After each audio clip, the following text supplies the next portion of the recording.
Buffer zone నిబంధనలు వర్తించవా? కాలాంగి నదిని సైతం ఆక్రమిస్తున్న కబ్జాదారు. నదిలో యథేచ్ఛగా అక్రమ నిర్మాణాలు. సంస్థలో అధికార యంత్రాంగం. అధికారులు దృష్టికెళ్లినా పట్టించుకునే ధైర్యం వాళ్లకు లేదా? ఏ క్షణంలో అయినా పెను ప్రమాదం చోటు చేసుకునే అవకాశం.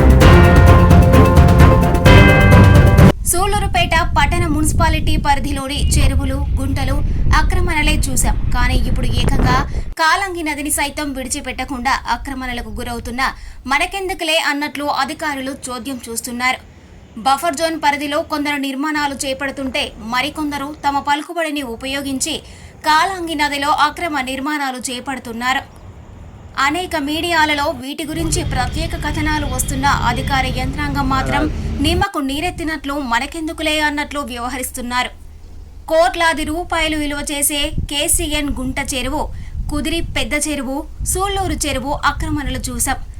బఫర్ జోన్లో అక్రమ నిర్మాణాలను సైతం చూస్తున్నాం.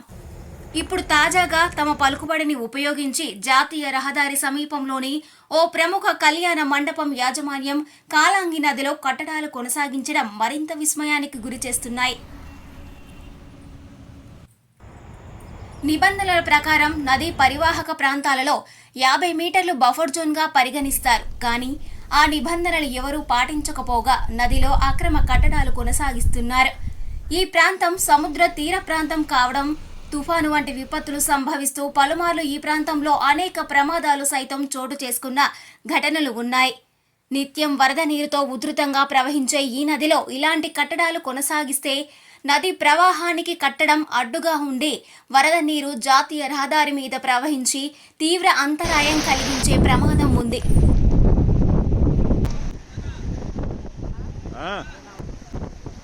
సమాజంలో పెద్ద మనుషులుగా చెలామణి అవుతున్న ఆ పెద్ద మనుషులే ఈ తరహా బఫర్ జోన్ పరిధిలో నిర్మాణాలకు తెరలేపడం ఎంతవరకు సమంజసం? ఆ కళ్యాణ మండపంలో వివాహాలు జరిగే సమయంలో నదీ ప్రవాహానికి అక్కడ కట్టే కట్టడాలు కూలి అక్కడ ప్రాణ నష్టం జరిగే అవకాశం ఎక్కువగా ఉంటుందని, ఇలాంటి అక్రమ నిర్మాణాల గురించి అధికారుల దృష్టికి వెళ్లినా ఎందుకు చర్యలు తీసుకునే విధంగా దృష్టి సారించట్లేదు.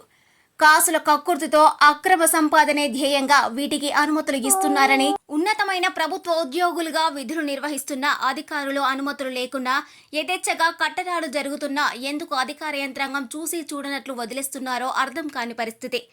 భవిష్యత్తులో పట్టణానికి సమీపంలో ఉన్న ఈ ప్రాంతంలో జరగరని నష్టం ఏదైనా జరిగితే దీనికి బాధ్యత ఎవరు వహిస్తారు? ఇకనైనా సంబంధిత అధికారులు వీటిపై దృష్టి సారించి ఈ అక్రమ నిర్మాణాలను అడ్డుకోవాల్సిందిగా ప్రజలు కోరుతున్నారు.